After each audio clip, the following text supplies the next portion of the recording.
I want to remind you, some of you might remember this, but I caught a lot of heat back in 2009 and 2010 and maybe even into 2011 when I learned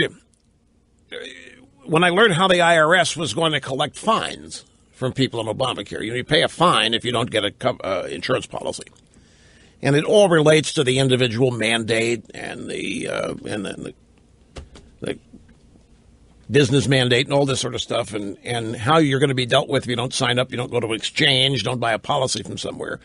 There's a schedule that people will pay fines. The fines are cheaper than policies first couple of years on purpose. Doesn't take long, though, that the fines end up being more expensive than the policies. But the fines being cheaper than policy are designed to get people to pay the fines first if they don't want insurance. It's a psychological thing. And I remember telling people the only way the IRS is empowered to collect the money is by seizing money from you via your tax return. The IRS cannot send you a bill. Well, theoretically, IRS can do anything.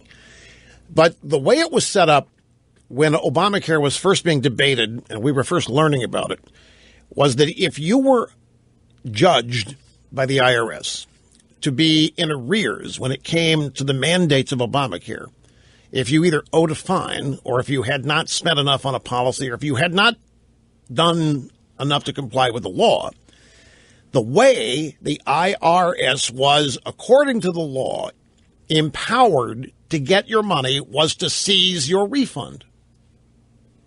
Now, I don't expect too many people remember this because it was 3-4 years ago, and it was during a time when we were being flooded with details about what Obamacare was. But I remember, for those who were paying close attention, that I caught heat because the moment that I learned this, I suggested that people make changes in their withholding so that they did not get a refund. If the IRS can only take money from you in the form of a fine for not having Obamacare or some other failure to comply, if they can only get money by seizing your refund, then don't do a refund.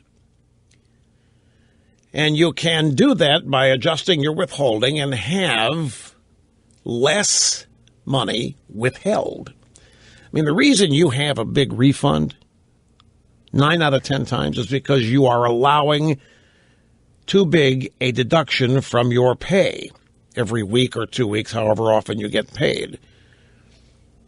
So the government gets your money, pays you no interest, they hold it for the year, and then you get a refund when you file your taxes that next April.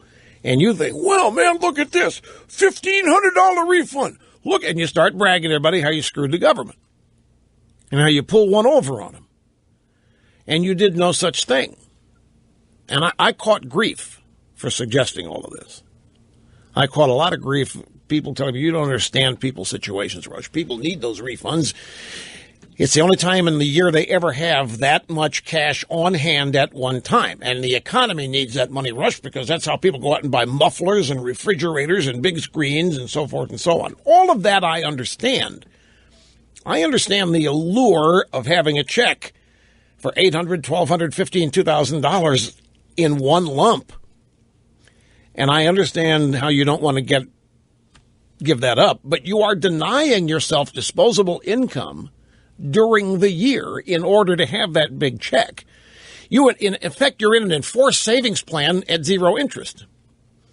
And the bank, once a year, gives you the money back at no interest. And that's the IRS and your tax refund. And if you have a refund and if you haven't complied with Obamacare and they find out about it, your refund is where they're going to collect.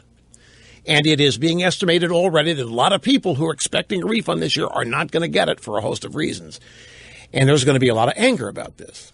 But there's not going to be anything anybody can do because it's the IRS. All I can do is get mad. So here comes Obama with free community college. You see how it works? Dear leader is offering something in return in exchange for taking your money and calling it free.